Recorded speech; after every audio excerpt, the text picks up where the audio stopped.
Which of the following is considered Walt Whitman's most famous work?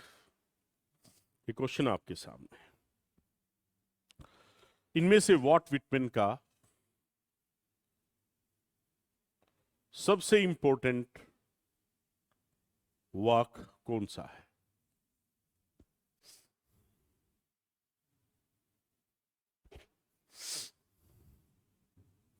अपने अपने जवाब दीजिए। पूजा ने कहा leaves of grass.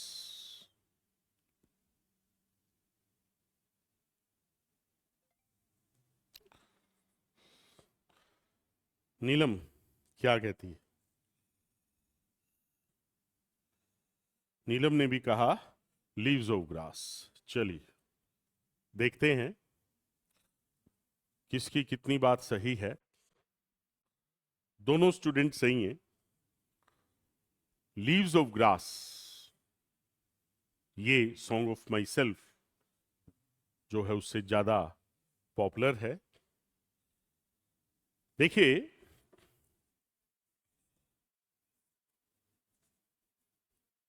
Song of myself भी पोइटिक कलेक्शन है, लीव्स ऑफ ग्रास भी पोइटिक कलेक्शन है, लेकिन लीव्स ऑफ ग्रास थोड़ा कंट्रोवर्शियल हुआ और ज्यादा पॉपुलर हुआ। हाँ, leaves of grass is Walt Whitman's most renowned and celebrated work, first published in 1855. It is a collection of poems that reflect his philosophy of life, his love of nature, and his belief in democracy and the individual. देख सकते हैं आप।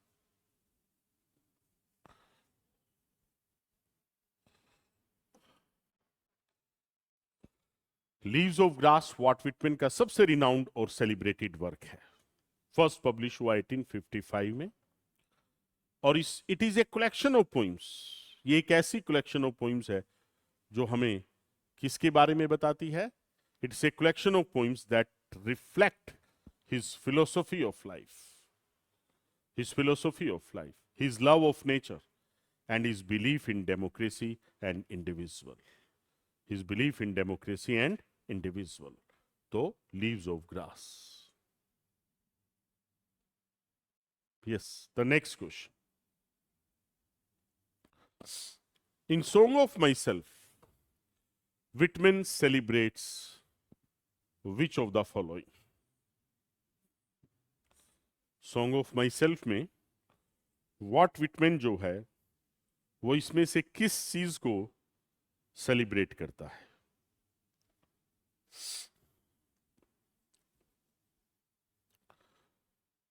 Options आपके सामने हैं, मुझे बताइए।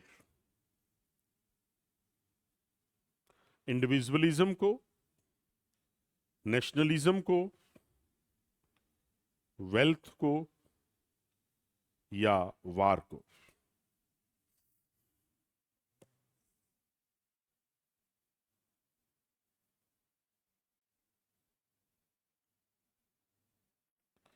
हाँ जी,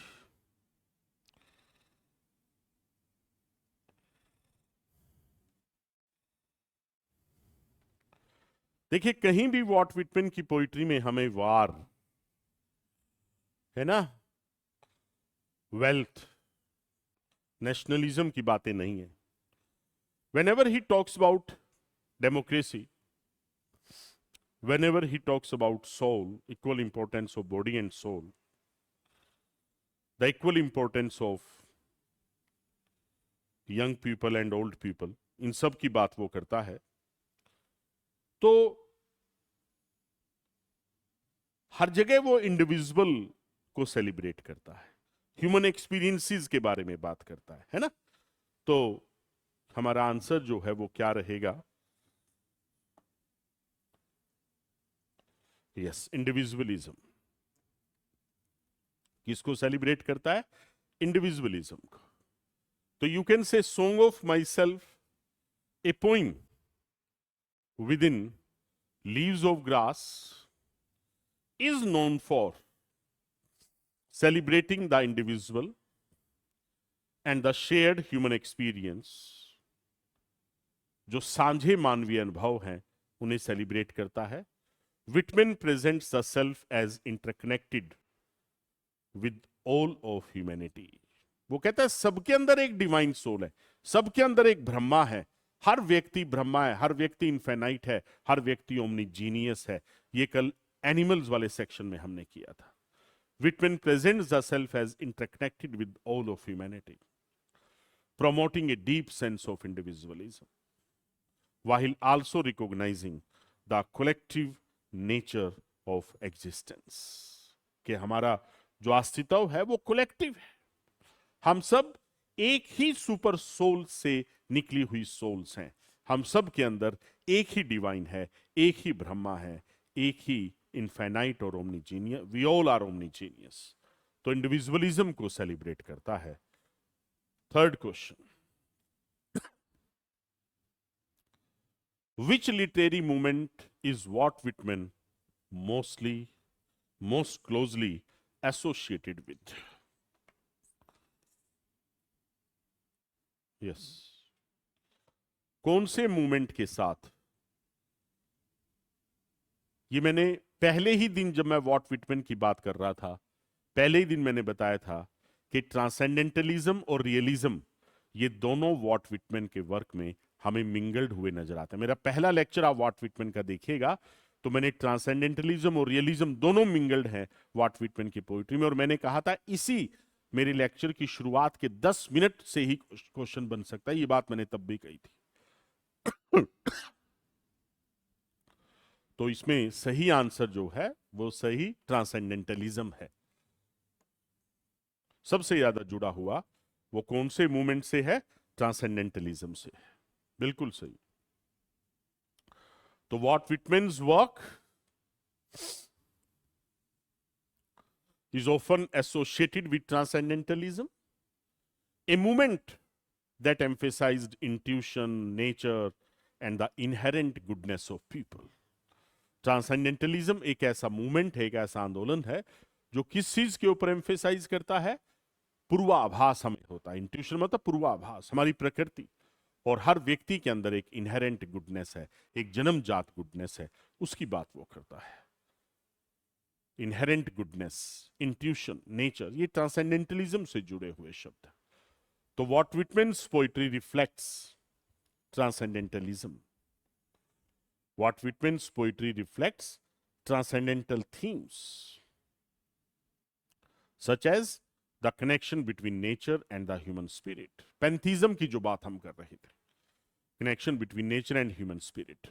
Although he also incorporated realist elements. मैंने बात की थी ट्रांसेंडेंटलिज्म और रियलिज्म दोनों की मिंगलिंग हमें वॉट विटमैन की पोइट्री में देखने को मिलती है। तो ट्रांसेंडेंटलिज्म एक मेन कंसेप्ट है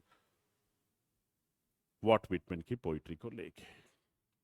yes, next point,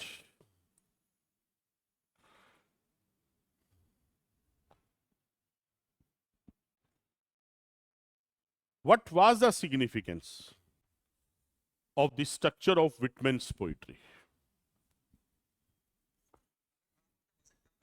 what was the significance of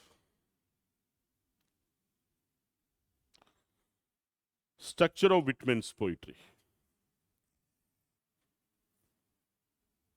बताइए, वॉट विटमैन की पोइट्री का जो स्ट्रक्चर है उसका सिग्निफिकेंस क्या है?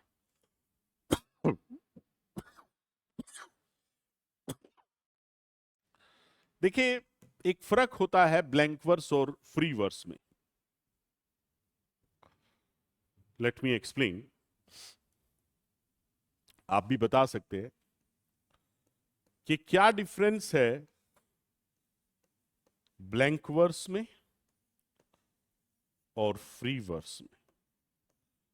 यस, चैट सेक्शन में आप दोनों बताएं, what's the difference between blank verse and free verse, please.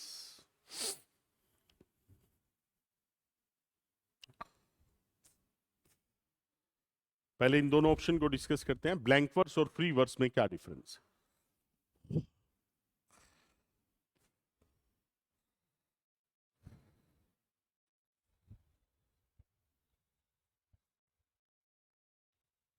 Blank verse और फ्री वर्स में डिफरेंस क्या है? That's I'm asking. It's okay. Father of free verse. That's good. What Whitman called the father of free verse. But can you, Neelam, can you differentiate free verse from the blank verse? Can you differentiate free verse from the blank verse?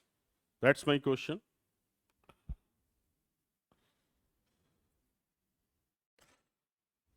Please don't Google the things. You know, blank verse means poetry without rhyme. Blank verse means poetry without rhyme. एक ऐसी poetry जिसमें rhyme नहीं है, लय नहीं है. And the meter which is used in blank verse, that is fixed, that is iambic pentameter. That is iambic pentameter. The meter which is used in blank verse, that is iambic pentameter.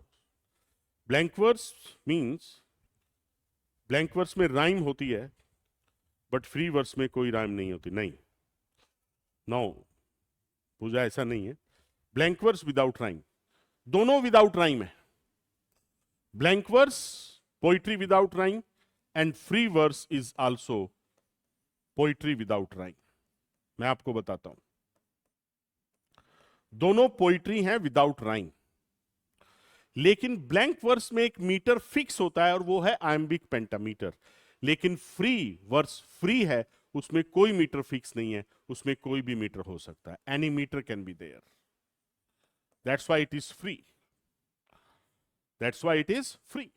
Blank verse poetry without rhyme. Free verse is also poetry without rhyme. लेकिन blank verse में एक metre fix होता है, iambic pentameter. लेकिन free verse में कोई metre fix नहीं होता है, कोई भी मीटर हो सकता है. That's why it is free. ये फर्क है blank verse और free verse में. और iambic means यहां जो स्ट्रेस पैटर्न होता है, पहले अनस्ट्रेस, फिर स्ट्रेस, फिर अनस्ट्रेस, फिर स्ट्रेस. iambic.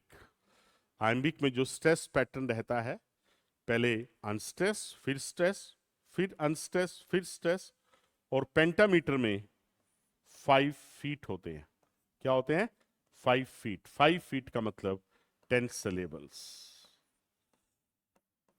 अगर फ्रेनेटिक्स आपने नहीं की है तो एक दिन मैं आपको करवा दूंगा. ये मेट्रिकल स्टडी जिसको बोलते हैं,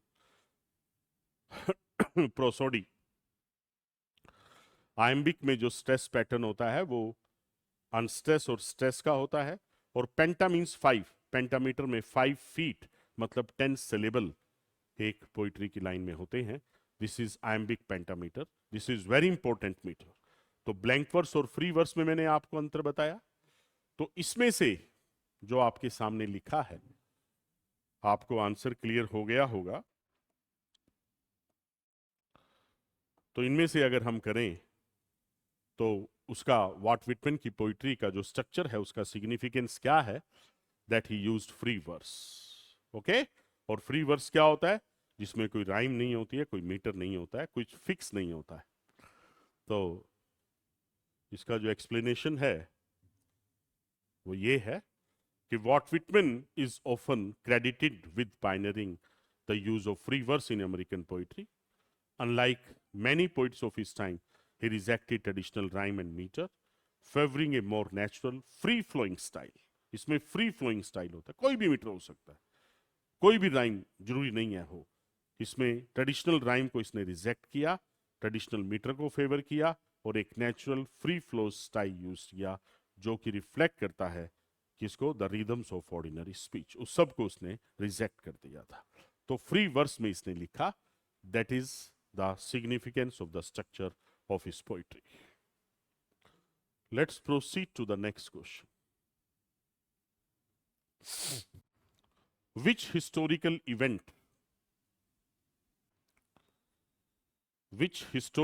event deeply influenced Walt Whitman's poetry, particularly Drum Taps? इसकी पोइम थी ड्रम टैप्स. विशेष तौर पर उसको प्रभावित करने वाला एक हिस्टोरिकल कंसेप्ट क्या था? Yes, the answer is right. Pooja Maidan ने दिया आंसर अमेरिकन सिविल वॉर। वो क्या था? American civil war. Yes, America का गृह युद्ध, इसने, इस मूवमेंट ने उसकी पोइट्री को प्रभावित किया था। So the American civil war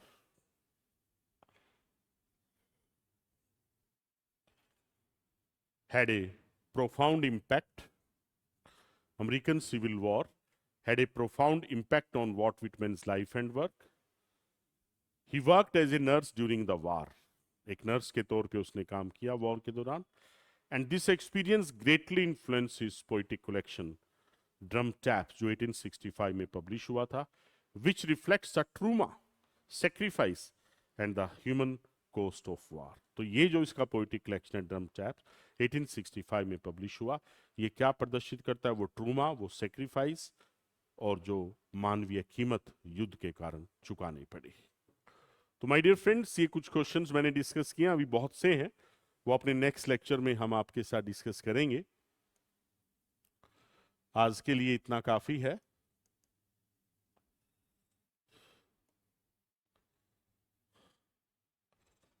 और बाकी हम नेक्स्ट लेक्चर में लेते हैं। आई होप आपको बात समझ आई होगी। देखिए, मैंने अपने स्टडी मटेरियल में बहुत से क्वेश्चन डाल रखे हैं वॉल्ट व्हिटमैन के ऊपर। वॉल्ट व्हिटमैन की एज ए पोइट क्या मेजर कैरेक्टरिस्टिक्स हैं with examples of his poems, वो डाली हुई है। इसकी पोइम्स के मेजर थीम्स डाले हुए हैं, वन लाइनर क्वेश्चन, एमसीक्यूज डाले हुए हैं। Please go through them, please go through them. वही कुछ एग्जाम में आपको मिलने वाला है, उससे बाहर कुछ नहीं मिलेगा, मैं बार बार कह रहा हूं। बातें बहुत हैं करने को, लेकिन वो हम नहीं करेंगे, सीधे काम की बातें आपसे करते हैं। फालतू बकवास हमें पसंद नहीं है। तो काम की बात, मुद्दे की बात, जो मैंने स्टडी मटेरियल वाले सेक्शन में डाला हुआ है उसको पढ़िए, समझिए। कोई डाउट आता है तो मुझे व्हाट्सएप कीजिए। व्हाट्सएप सेक्शन और स्टडी मटेरियल वाले सेक्शन में बहुत सा मटेरियल डाल चुका हूं, साथ साथ हम ये वीडियोस बनाते रहेंगे जो बहुत इंफॉर्मेटिव रहेंगी। मेहनत कीजिए, definitely you will get success. Thank you. Thanks a lot.